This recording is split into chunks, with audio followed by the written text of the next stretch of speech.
नमस्कार. मी लक्ष्मीकांत देशमुख.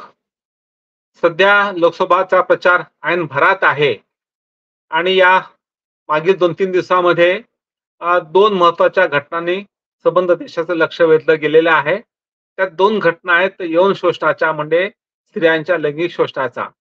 पहिलं प्रकरण कर्नाटक राज्यातलं आहे. तेथील हसन मतदारसंघाचे माजी खासदार म्हणजे 2019 ते 24 चे खासदार व सध्याचे विद्यमान उमेदवार प्रज्वल रेवण्णा याच्या लिंग पिसाट कृत्याचं आणि त्यानं केलेल्या सेक्स टेपचं प्रकरण सध्या खूप गाजत आहे. आणि दुसरं जे प्रकरण आहे ते आहे दिल्लीचं. भाजपचा बाहुबली नेता 5 वेळा खासदार राहिलेला ब्रजभूषण सिंग याच्या मुलाला उमेदवारी मिळालेली आहे. हे प्रकरण ह्यासाठी महत्वाचं आहे की त्याच्यावर लैंगिक शोषणाचे आरोप झाले होते ब्रजभूषण सिंगवर, परंतु त्यावर गेल्या वर्षात काही कारवाई झाली नाही. उलट त्याच्या मुलाला त्यावेळेस तिकीट देऊन त्याला उपक्रत केलेला आहे आणि त्याच्या घरी सत्ता राहील हे पाहिलेलं आहे. हे 2 प्रकरण स्त्रियांच्या सन्मानाचे आहेत, त्यांच्या विरुद्ध झालेल्या लैंगिक शोषणाचे आहेत आणि ते लोकसभा निवडणुकीमध्ये प्रचाराचा मुद्दा झालेले आहेत आणि त्यातूनच स्त्री सन्मानाचा प्रश्न पुन्हा एकदा ऐरणीवर आलेला आहे. त्यामुळे या 2 घटनांबद्दल मी थोडा उपभोग करणार आहे. मित्रहो, या 2 घटना ज्या आहेत त्या काय अधोरेखित करतात त्याबाबत आपण थोडीसं चर्चा केली पाहिजे. अतिशय गांभीर्याने चर्चा केली पाहिजे असं वाटतं. सुरुवातीला मला एक प्रश्न उपस्थित करायचा आहे. तो म्हणजे भाजपचे माँ बेटी बहिणा बाबतचे आदर व प्रेम कितपत खरं आहे, कितपत सच्च आहे. स्त्रीबाबत होणाऱ्या यौन शोषण आणि लैंगिक अत्याचाराबद्दल किती संवेदनशील आहेत आणि अशा प्रकरणामध्ये ते काय कारवाई करतात, हे 2 प्रश्न मला महत्त्वाचे वाटतात. त्याला कारण आहे, त्याला एक पार्श्वभूमी आहे. मित्र, जर 2014 साल तेव्हाचं झालेलं निर्भया प्रकरण, दिल्लीत तरुण तरुणीचे निघणारे कॅन्डल मोर्चे, भाजपची टीका की दिल्ली शहरामध्ये देशाच्या राजधानीमध्ये स्त्री सुरक्षित नाही, निर्भय नाही. तेव्हा 2014 ची निवडणूक लागणार होती आणि तेव्हा भाजपचे उमेदवार म्हणून आजचे पंतप्रधान मोदी पुढे आले होते आणि ते सांगत होते की मी गुजरातमध्ये बेटी बचाव बेटी पढाव असं अभियान केलेलं आहे. मुलीचं शिक्षणाचा प्रयत्न केलेला आहे. आमच्याकडे मुली बाळे सुरक्षित आहेत. जर आम्ही सत्तेवर तर पुन्हा देशामध्ये आम्ही कुठलंही पुन्हा निर्भया प्रकरण घडणार नाही असं त्यांनी वचन दिलं होतं. आणि माझा भाजप पक्ष हा स्त्री अत्याचाराबद्दल 0 टॉलरन्स बाळगणार आहे असंही त्यांनी सांगितलं होतं. आणि तेव्हा हे सर्व लोकांना, मतदारांना, भारतीयांना अत्यंत आश्वासक वाटलं होतं, कारण त्यांनी खरंच गुजरातमध्ये बेटी बचाव बेटी पढावचं काही लक्षणीय काम केलं होतं. पण आता पुलाकडून बरंच पाणी वाहून गेलेले 10 वर्ष झालेली आहेत. त्या 10 वर्षात खूप काही घडलेलं आहे, पण त्याचा इतिहास मी आता उगाच बसणार नाही. यावेळी लोकसभा निवडणुकीचे 2 महत्त्वाचे किंवा 3 प्रश्न आलेले आहेत. ते चर्चा करून काही महत्त्वाचे गंभीर प्रश्न मला उपस्थित करायचे आहेत. पहिलं प्रकरण म्हणल्याप्रमाणे कर्नाटक सरकारचं आहे आणि लिंग पिसाट अशा नराधम प्रज्वल रेवण्णाचं आहे. त्याचं कर्म अत्यंत भयंकर, अत्यंत नीच स्वरूपाचं होतं. असा माणूस समाजात असू शकतो, वावरतो आणि तो एका मोठ्या राष्ट्रीय पक्षाच्या घराण्याचा असतो, हे खरोखर दुर्दैव म्हणलं पाहिजे. संबंध मैसूर भागामध्ये त्याच्या या अशा विकृत पराक्रमाची चर्चा होती. तरीही भाजपचा जो सहकारी पक्ष जनता दल सेक्युलर होता, त्या पक्षाचा हा खासदार होता आणि मुख्य म्हणजे तो देवेगौडा कुटुंबाशी संबंधित माजी पंतप्रधान देवेगौडांचा तो नातू होता. त्यांच्या कुमारस्वामीच्या भावाचा हा मुलगा होता आणि तो विनिंग कॅन्डिडेट होता. त्याचं हे सेक्स प्रकरण लोकांना माहीत होतं. त्याबद्दल भाजपच्या स्थानिक नेत्यांनी हायकमांडकडे तक्रार केली होती, परंतु त्याकडे दुर्लक्ष केलं गेलं. उलट पक्षी निवडणूक काळामध्ये पंतप्रधान मोदी मैसूरला आले, हसनला गेले, त्यांनी प्रचार केला आणि हा युवा नेता म्हणजे प्रज्वल रेवण्णा, लिंग पिसाट प्रज्वल रेवण्णा ह्याला मत द्या असं त्यांनी सांगितलं आणि प्रज्वलला मत म्हणजे मला मत, मोदीला मत असं सांगितलं. कारण त्यांना त्यांचं लक्ष होतं अब की बार 400 पार. त्याला 400 जागा जिंकायच्या होत्या असल्यामुळे एक खासदार निवडणं महत्वाचा होता आणि आपला जो सहकारी पक्ष आहे जनता दल यस त्याचा हा विनिंग कॅन्डिडेट आहे. ह्याला जर वगळलं त्या सेक्स प्रकरणामध्ये तर आपली एक जागा कमी होऊ शकते. असा विचार करून भाजपच्या हायकमांडनं त्या दुर्लक्ष केलं. त्यामध्ये मोदी अप्रत्यक्ष असतील, पण तो प्रत्यक्षपणे गृह मंत्रालय येतं असं म्हणलं पाहिजे आणि हा दुर्लक्ष झालेला आहे. परंतु मतदान झालं आणि हा पट्टा सरळपणे परदेशी निघून गेला जर्मनीला आणि कारण त्याच दिवशी त्याची जी सेक्स टेप ही उघडकीस झाली. पेनड्राईव्ह आला होता आणि तब्बल एक नाही, दोन नाही, 1900 व्हिडिओ टेप त्या पेनड्राईव्ह मध्ये होते. त्यांना अनेक शेकडो असले अत्याचार केले होते आणि हा इतका दुष्ट नराधम की त्यानं दुष्कृत्य तर केलंच, तीव्र अन्याय केलाच, शोषण केलंच, पण त्याचे व्हिडिओ पण काढले. त्या व्हिडिओमध्ये अनेक स्त्रिया रडताना दिसत होत्या. एक म्हातारी म्हणजे मी तुझ्या आजोबाची सेवा केलेली, तुझ्या घरचं तुम्हाला खाऊ पिऊ घातले लहानपणी, तू मला सोड. तरी त्या माणसाला द्यायला नाही, उलट हसत त्यानं त्याच्या व्हिडिओ टेप केले होते. अत्यंत चीड आणणार हा प्रकार होता. परंतु त्याकडे भाजपनं ही निवडणूक जिंकायची ती बहुमतानं 400चा आकडा पार करीत या उद्देशानं त्यांनी याकडे दुर्लक्ष केलं. जेव्हा हा रेवण्णा मतदान झाल्यावर ताबडतोब तातडीतून परदेशी निघून गेला, तेव्हा भाजपला जाग आली आणि मग त्यांनी नेहमीप्रमाणे ह्याचा दोष काँग्रेसवर मानला. कारण तिथं राज्य काँग्रेसचं आहे कर्नाटकमध्ये. परंतु विमानतळ प्राधिकरण, व्हिसा, पासपोर्ट ह्या सर्व गोष्टी केंद्राच्या असतात. त्यामुळे केंद्राने ठरवलं असतं तर त्या रेवण्णाला त्याला रोखता आलं असतं. पण त्यांनी ते केलं नाही. तो गेल्यानंतर त्यांनी प्रचार सुरू केला की काँग्रेस पक्षानं त्याला पळून जायचा मदत केली आणि काँग्रेस पक्षानं ही पेन ड्राईव्ह मुद्दाम सगळं केली आम्हाला बदनाम करण्यासाठी. पण यामध्ये तुमचा सहभाग होता ते दिसून आलेले. तुम्ही किती आज सावरायचा प्रयत्न केला, दूर राहायचा प्रयत्न केला, की कारण जनतेला हे माहीत आहे की तुम्ही काय केलं. तुम्ही ह्या पापात तितकेच सहभागी आहे जितके जनताला सेक्युलर होता. त्यावरून तुमची जी नियत आहे स्त्रीबद्दलची ती दिसून आलेली आहे. हे महत्वाचं आहे. दुसरा जो प्रकरण आहे ते तितकंच गंभीर आहे. ब्रिजभूषण सिंग हा काँग्रेस भाजपचा 5 वेळा निवडून आलेला बाहुबली खासदार आहे आणि त्याचा प्रभाव इतका की तो आपल्या स्वतःची सीट तर जिंकू शकतो, पण त्या इलाक्यातील 5-6 जागा तो जिंकू शकतो. म्हणजे हा किमान 5 ते 6 खासदार भाजपा दरवर्षी देत असतो प्रत्येक निवडणुकीला, पण त्याचा दबदबा आहे. त्याच्या विरुद्ध खूप आरोप होते. तो कुस्तीगीर संघटनेचा भारताचा अध्यक्ष आहे आणि त्याच्या आखाड्यामध्ये ज्या मुली सरावासाठी येत होत्या, ट्रेनिंगसाठी येत होत्या, त्याचं त्याने लैंगिक शोषण केलं असा आरोप झाला होता. त्याची कोणी दखल घेतली नव्हती. परंतु जेव्हा साक्षी मलिक ही ऑलिम्पिक विजेती कुस्तीपटू आणि विनिशा फोगट ही एशियन चॅम्पियन खेळाडू, त्या दोघींना हे कळलं प्रकरण. आपल्या सहकारी भगिनी असल्यामुळे त्यांचं मन कळवळलं.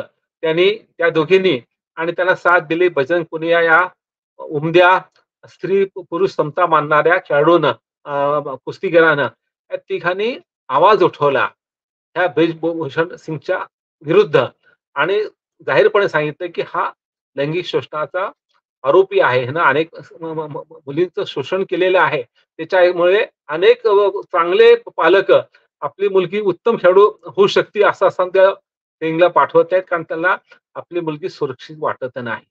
परंतु ह्याची कोणी तक्रार केली, दखल घेतली नाही, एफ-आय-आर दाखल करून घेतली नाही.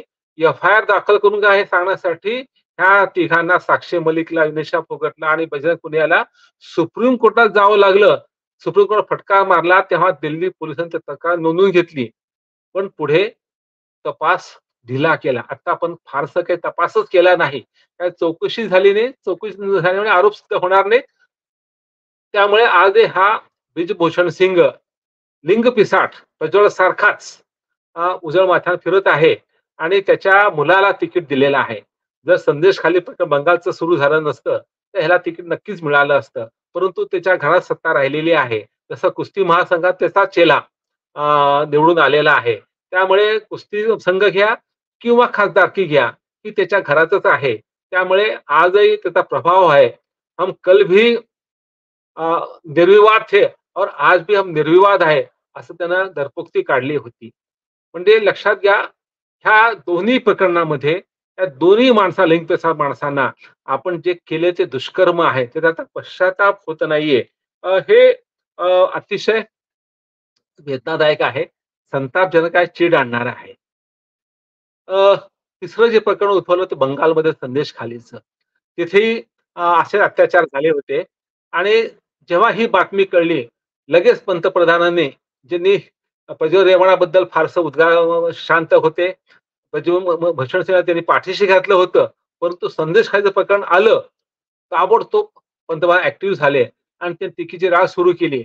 आणि पहा, की बंगालची मुख्यमंत्री एक स्त्री असताना आपल्या कार्यकर्त्यांना वाचवण्यासाठी, तृणमूल काँग्रेसला वाचवण्यासाठी ती स्त्री अन्यायाकडे दुर्लक्ष करत आहे. एक स्त्री असून पहा किती चुकीचं आहे.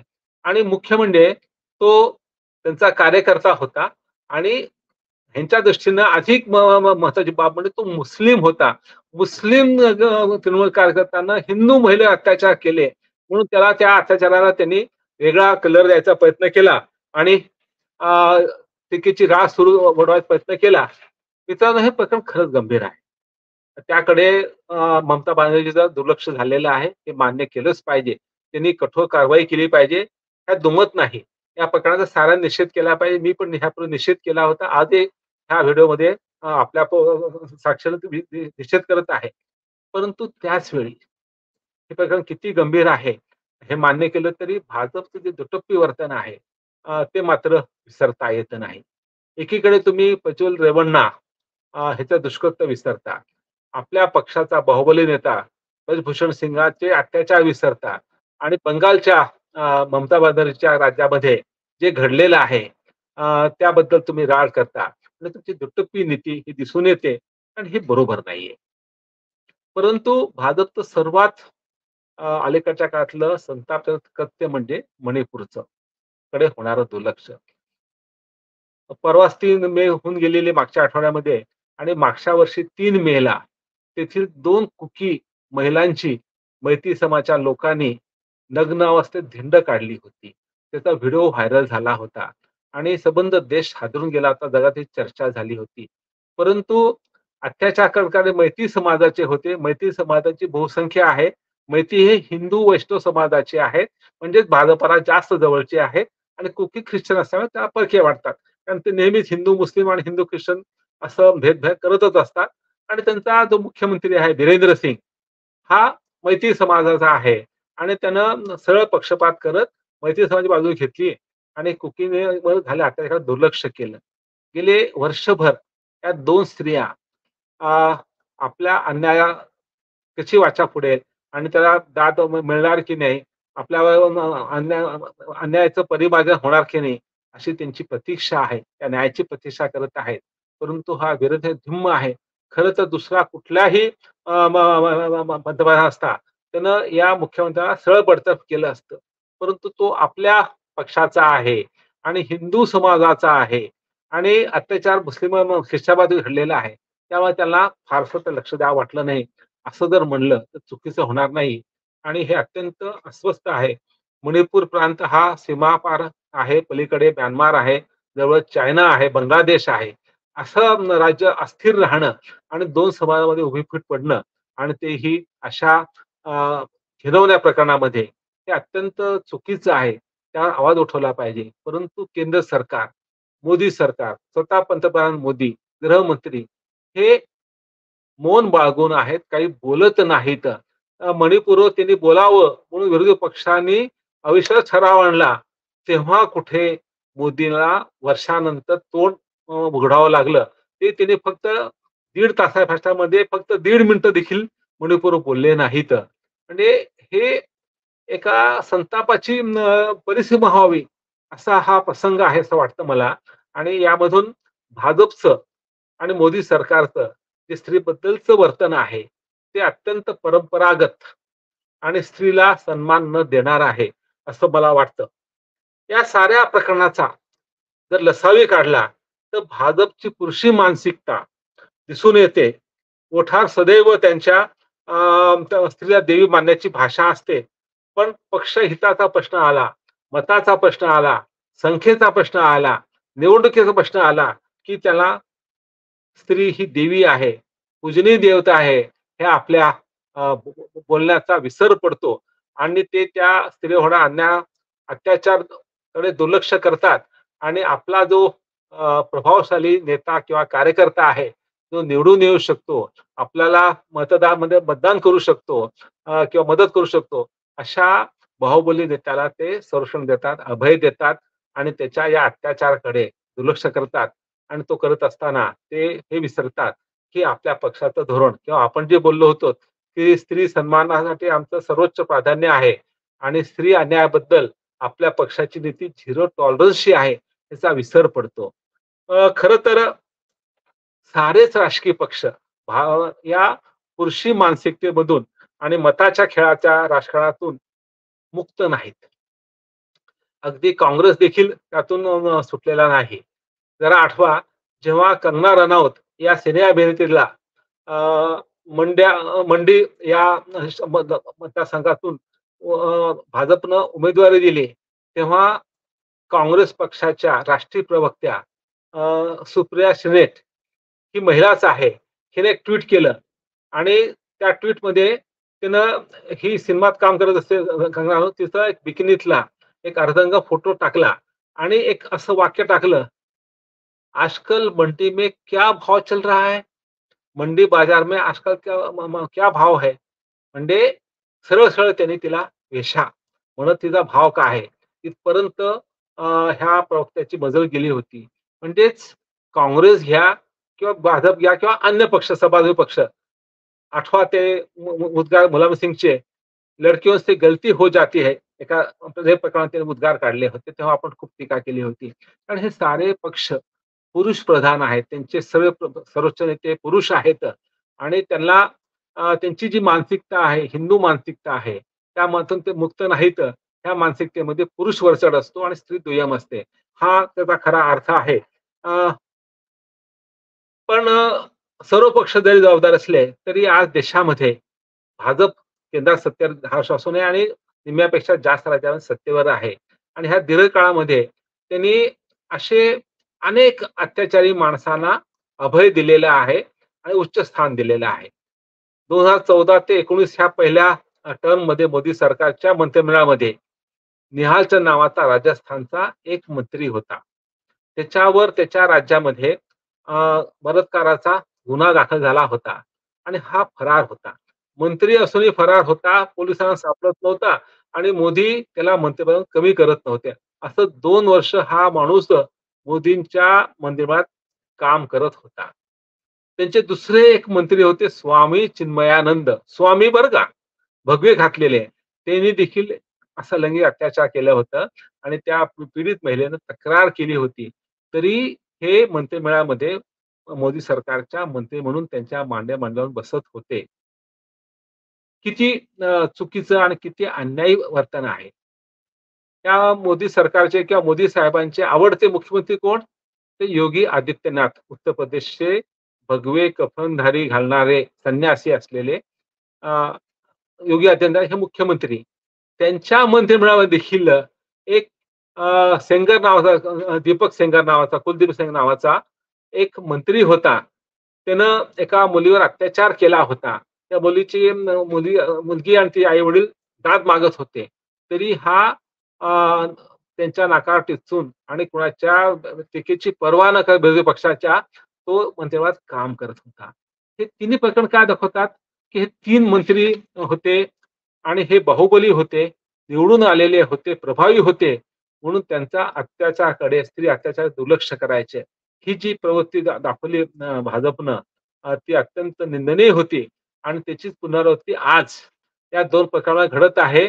प्रज्वल रेवण्णा आणि ब्रिजभूषण सिंग ह्या 2 बाहुबली नेत्यांना त्यांनी ते लिंग पिसाट असताना त्यांनी स्त्रियांचं शोषण केलं असताना जे अभय दिलेलं आहे ते मात्र अत्यंत संतापजनक आहे.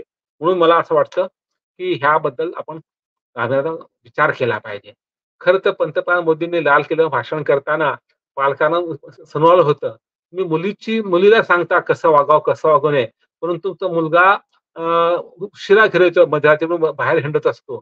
तो काय करतो? त्यानं काय केलं पाहिजे? याची आपण चौकशी करत नाहीत.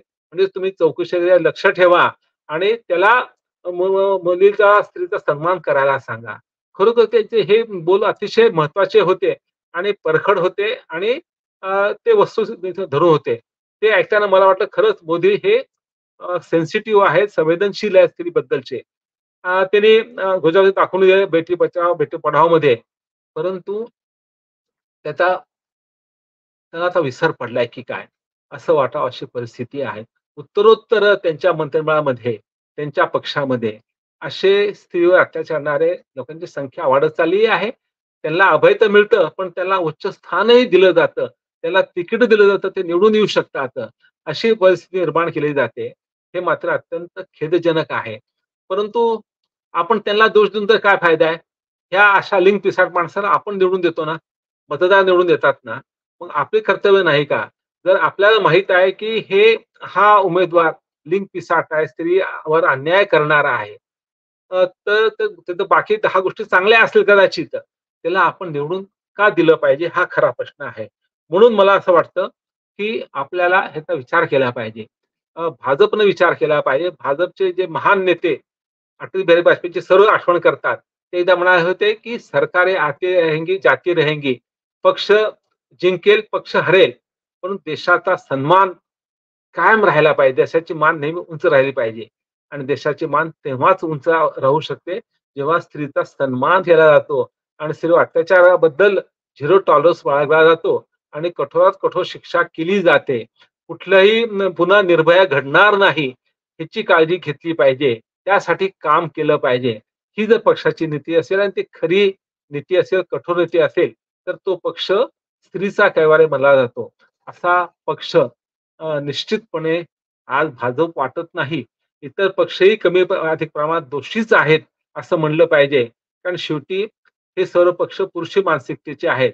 म्हणून मला असं वाटतं, की पक्षाकडून आपण फार अपेक्षा न करता, आपण मतदारांनी, भारतीय लोकांनी थोडंसं विचार केला पाहिजे, जागृत झालं पाहिजे आणि ह्या लोकसभा निवडणुकीमध्ये आता उरले जे 3-4 टप्पे शिल्लक आहेत, त्यामध्ये जे असे लिंग पिसाट किंवा ज्यांच्यावर अन्याय, अत्याचार झालेले आहेत स्त्रीबद्दलचे किंवा अन्य अ, खून दरोड्यासारखे, अशा उमेदवारांना आपण पराभूत केलं पाहिजे. त्यांना खड्याचं बघून फेकून दिलं पाहिजे. तरच राजकारणाचं, समाजकारणाचं शुद्धीकरण होईल. ती ताकद मतदानामध्ये आहे आणि ही मतदानाचा अधिकार वापरून विवेकानं आपण स्त्रीची कैवारी आहोत. आम्ही स्त्री-पुरुष समानता मानणारे आहोत आणि आम्हाला कोणत्याही परिस्थितीत कुठल्याही नेत्यांनी एखाद्या सामान्य स्त्रीवर केलेला अत्याचार पसंत नाही.